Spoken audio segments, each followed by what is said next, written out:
네, 안녕하세요. 자, 데이터 마이닝 시간입니다. 자, 이번 시간에는 디시전 트리의 모델 오브 피팅에 대해서 학습하도록 하겠습니다. 네, 우리가 일반적으로 모델을 하나 만들 때 필요한 요소는 두 가지죠. 첫 번째는 트레이닝 셋, 두 번째는 러닝 알고리즘. 네, 이렇게 두 가지를 가지고 좋은 모델을 만들기 위해서 계속 학습을 시킵니다. 이러한 과정을 빌딩 어 모델이라고 얘기를 했었어요. 그리고 인덕션이라고도 얘기를 했었습니다.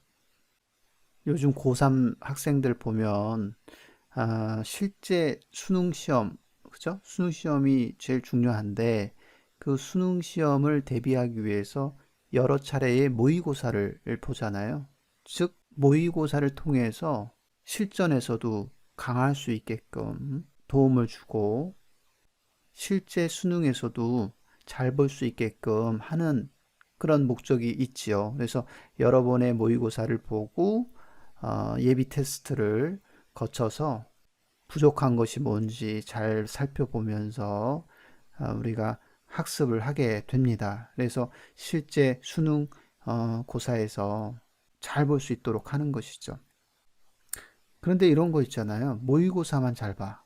예, 모의고사는 잘 보는데 실제 수능 시험에서는 잘 못 보는 거죠. 즉, 실전에 강해야 되는데 예비 테스트에서만 잘하는 그런 경우가 간혹 생길 수 있습니다. 우리가 클래시피케이션 모델을 하나 만드는 데 있어서도 비슷합니다. 모델을 만들기 위해서 훈련 데이터셋을 만들어서 계속 훈련을 시키고요. 그 훈련시키는 과정이 결국은 학습하는 과정이고요. 그 학습하는 과정을 중간중간에 트레이닝 테스트를 보게 되죠. 트레이닝 테스트를 봐서 에러가 생기면 이 에러율을 줄이고자 합니다. 에러를 최대한 줄여서 모델 하나 딱 놔뒀더니 이 모델이 Generalization Performance, 즉 실전이죠.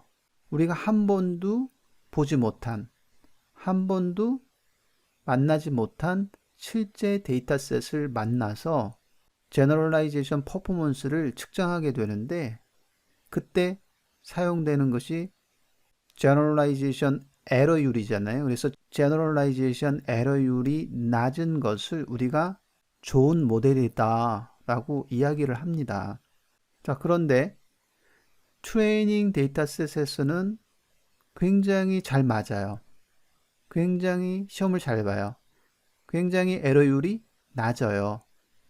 하지만 Generalization Performance를 하게 되면 성능이 그리 좋지 못한 현상이 나오는데 그런 현상을 우리가 모델 오버피팅이라고 얘기를 하는 것이죠. 자, 이게 왜 생겨날까요? 이런 경우가. 그래서 예제를 통해서 우리가 살펴보도록 하겠습니다. 이런 현상이 일어나는 경우에 대해서요. 네, 여기 그래프를 하나 보세요. 일단 X축이 X1이고요. Y축이 X2로 되어 있습니다. 그리고 저희 플러스로 되어 있죠? 파란색이요. 예.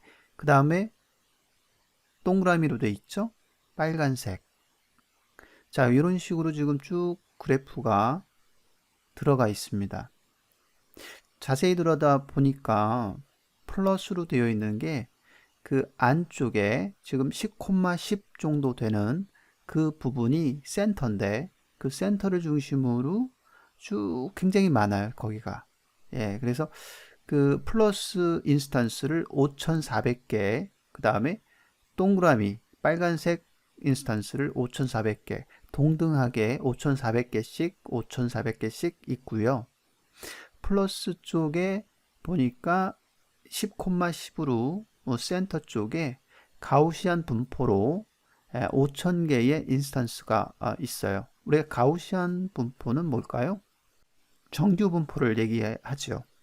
평균을 중심으로 중심에 거의 대부분이 몰려 있고 그 다음에 쭉 왼쪽 오른쪽으로 퍼져 들어가 있는 그런 형태의 분포를 가우시안 혹은 정규 분포라고 이야기하잖아요. 그래서 그런 가우시안 분포로 파란색 인스턴스가 있는 겁니다. 그래서 5000개가 지금 10을 중심으로 쭉 포진해 있고요.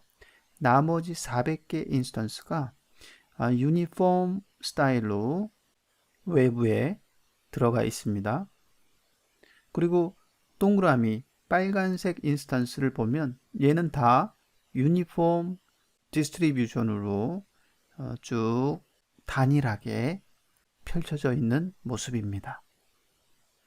지금 현재 2개의 클래스가 있죠. 플러스 동그라미. 자, 이게 우리가 생각할 수 있는 전체 데이터셋인 거예요.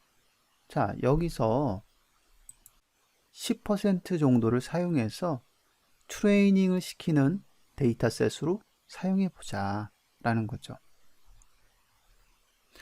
한 10% 정도만 사용해도 어때요? 전체 데이터셋과 한번 비교해서 살펴보면 어느 정도 유사성이 있어요. 그죠? 중앙에 몰려 있고 퍼져 있고 리프레젠테이션이 어느 정도 되어 있는 그런 형태다라고 생각할 수 있어요. 그죠? 10% 정도만 뽑았어도 거의 유사성이 좀 있네요. 네, 다음 그래프에서 디시전 트리에서 노드의 수를 증가시켜 가면서 트레이닝 에러율을 측정해 봤어요. 그랬더니 트레이닝 에러율이 급격하게 뚝 떨어졌죠? 쭉 떨어지고 0.1 정도부터 시작해 가지고 평탄하게 쭉 떨어지는 모습이 있네요. 노드가 증가하면서 계속 에러율이 떨어진다는 것을 알 수 있고요. 쭉 떨어져서 한 노드의 수가 150개 정도 되니까 에러율이 제로에 가깝게 떨어졌습니다. 자, 다음 그래프를 봅시다. 다음 그래프에서는 디시전 트리를 만들어 가면서 트레이닝 에러를 측정을 했잖아요. 그래서 노드가 1개일 때 측정했더니 한 0.5와 0.45 사이가 됐고요. 그 다음에 부족하니까 이제 트레이닝 셋을 더 넣어서 판단을 했더니 이제 노드 개수가 증가하게 됐죠. 그래서 빌딩 모델이 되고요. 계속 디시전 트리가 생성되면서 여기 디시전 트리 생성된 게 한 4개 정도 노드가 생성이 되면서 이게 쭉 에러율을 계산을 했어요. 그랬더니 한 0.1 정도로 급격하게 떨어지는 모습을 알 수가 있습니다. 그리고 오른쪽에 보면 이 디시전 트리를 디시전 바운더리로 이렇게 표현해서 실제 데이터 트레이닝 데이터셋에서 x1이 저기 보면 x1이 6.45956이죠. 지금 보이는 요 경계거든요. 여기를 기준으로 왼쪽이냐 작냐 그다음에 오른쪽이냐 크냐에 따라서 2개 기준으로 해서 디시전 트리가 판단이 되잖아요. 예, 그래서 왼쪽에 해당하면 즉 작게 되면 동그라미라고 판단을 하겠다. 그 다음에 오른쪽이면 밑으로 내려가고 또 디시전 트리를 만나서 x1이 13.1086보다 작으면 또 왼쪽, 그 다음에 크면 오른쪽 이런 식으로 가서 판단하게 되잖아요. 그래서 오른쪽으로 가게 되면 그때 0이라고 판단하고 또 밑으로 내려와서 x2가 7.03548보다 작을 경우, 그 다음에 클 경우, 그 다음에 x2가 14.3129보다 작은 경우, 큰 경우. 자, 이런 식으로 자꾸 디시전 트리가 만들어지고요. 노드 4개가 생성이 되면서 지금 판단되는 경우고요. 이런 노드 4개만 만들었을 때 전체 트레이닝 에러는 0.1 정도가 된다라는 사실을 알 수 있네요. 네, 다음 그래프를 보세요. 자, 다음 그래프는요, 이제 그 4개 노드만 만들었을 때 0.1까지 떨어뜨렸는데 0.1도 좀 부족한 거예요. 그래서 우리가 디시전 트리를 아주 더 세밀하게, 조밀하게 만들었어요. 예. 왜? 트레이닝 에러를 잡기 위해서, 낮추기 위해서 노력한 거죠. 그래서 그러다 보니까 이제 디시전 트리의 형태가 익스펜션 되고 굉장히 세심하게 지금 만들어져 있는 모습이 보이고요. 그게 디시전 바운더리 입장에서도 봤을 때도 저렇게 보입니다. 자, 그런 식으로 보이는데 지금 노드의 개수가 50개까지로 저기 굉장히 이파리가 많이 붙으면서 굉장히 복잡해지고 그러면서 이렇게 보이는데 실제 에러율이 떨어진 거는 0.1에서 그죠? 0.5까지도 0.05까지도 떨어지지 않은 것 같아요. 그죠? 어찌됐든 떨어지긴 떨어지지만 완만하게 떨어진다라는 사실을 알 수 있습니다. 우리가 전체 데이터셋에서 10% 정도를 트레이닝 데이터셋으로 사용했고요. 나머지 90%를 테스트 데이터셋으로 사용했습니다. 임퓨리티 매저, 불순도죠. 불순도 매저로서 지니 인덱스를 사용했고요. 그래서 노드의 개수를 증가시킴에 따라서 트레이닝 에러와 테스트 에러를 측정해 봤습니다. 트리 사이즈가 1에서 2로 됐을 때, 그 다음에 2에서 4로 증가시킬 때, 트레이닝 에러와 테스트 에러가 일단 상당히 에러율이 높아요. 둘 다. 그죠? 0.5부터 시작했으니까요. 에러율이 상당히 큰데 노드의 개수가 증가하면서 에러율이 뚝뚝 떨어지는 그런 모습을 볼 수 있어요.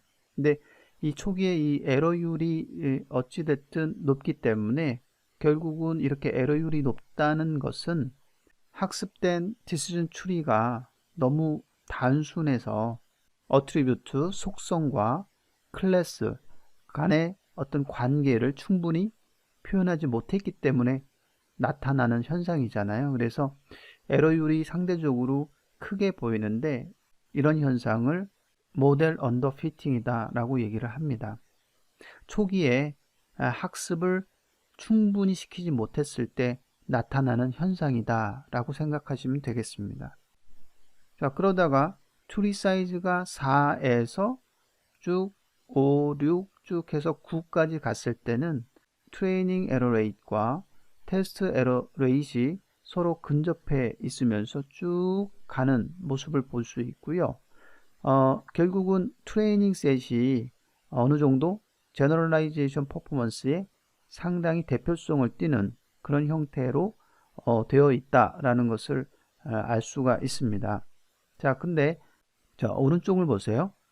오른쪽은 에러율을 더 낮추기 위해서 우리가 트리 사이즈를 9에서 150까지로 증가시키면서 트레이닝 에러와 테스트 에러를 측정해 봤습니다. 여기서 트레이닝 에러 레이트는 파란색이죠. 그래서 파란색은 계속 감소해서 150, 노드가 150 정도 됐을 때 0에 도달하는 것을 알 수가 있고요. 자, 그런데 테스트 에러 레이스는 어때요? 빨간색은 떨어지는 것이 아니라 오히려 더 증가하게 됩니다. 자, 이런 현상이 갑자기 생기게 되고요. 트레이닝 에러 레이트과 테스트 에러 레이트의 갭이 트리 사이즈가 증가하면 증가할수록 더 넓어지게 돼요. 자, 이런 안 좋은 현상이 일어나는데 이런 안 좋은 현상을 우리가 모델 오버피팅이라고 얘기합니다. 자, 이처럼 모델 오버피팅이 일어나는 원인을요, 크게 두 가지로 보고 있습니다. 하나는 리미티드 트레이닝 사이즈, 또 하나는 하이 모델 컴플렉서티, 이렇게 두 가지로 보고 있거든요. 이 리미티드 트레이닝 사이즈는 뭐냐? 우리가 실험에서 트레이닝 사이즈를 전체 데이터셋의 10% 정도를 사용했거든요.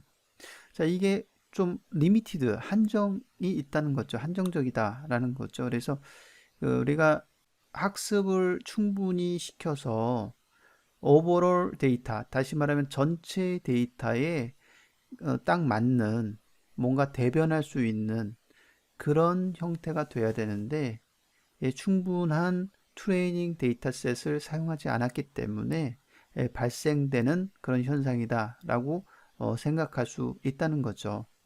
그래서 이거를 막기 위해서는 결국은 트레이닝 데이터셋을 더 증가시키고 이런 더 증가된 트레이닝 데이터셋을 통해서 학습을 시켜야지만 우리가 전체 데이터를 대변할 수 있는 거기에 근접하는 그런 모델을 만들 수 있다라는 것이죠.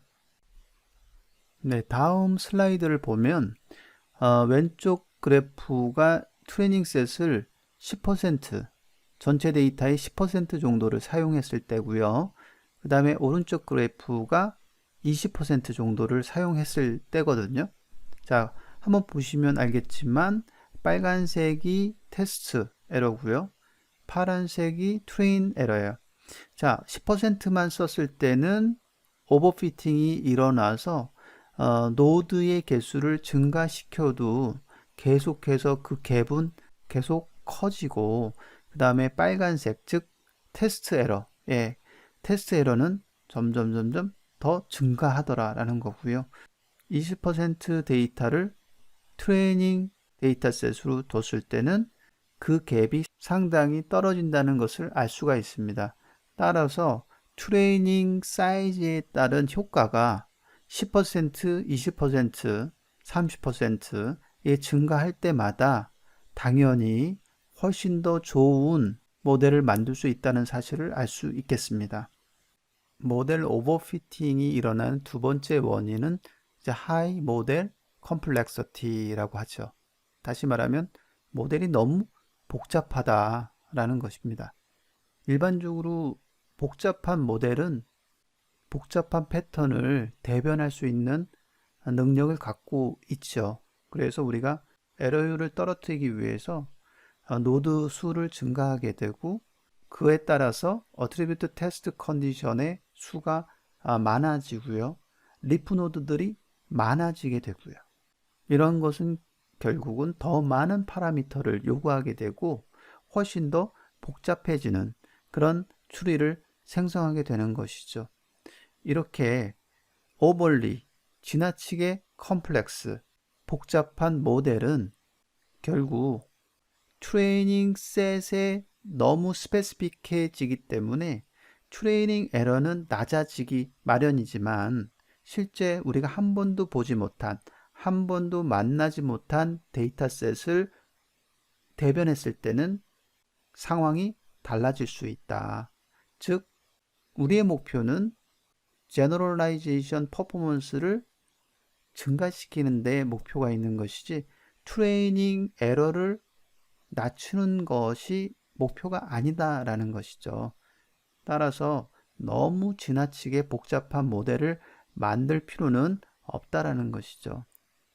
따라서 우리가 모델 오버피팅을 회피하기 위해서 아주 세심하게 컴플렉서티를 조절해 가면서 좋은 모델을 만드는 것이 가장 좋겠습니다.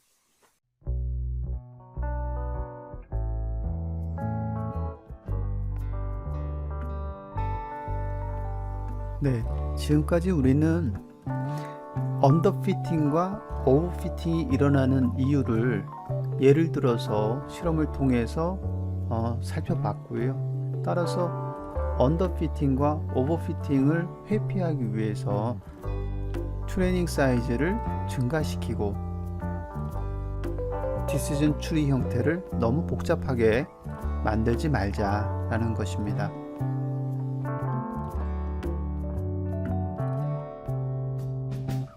자, 오늘 여기까지 하시죠. 수고 많이 하셨습니다.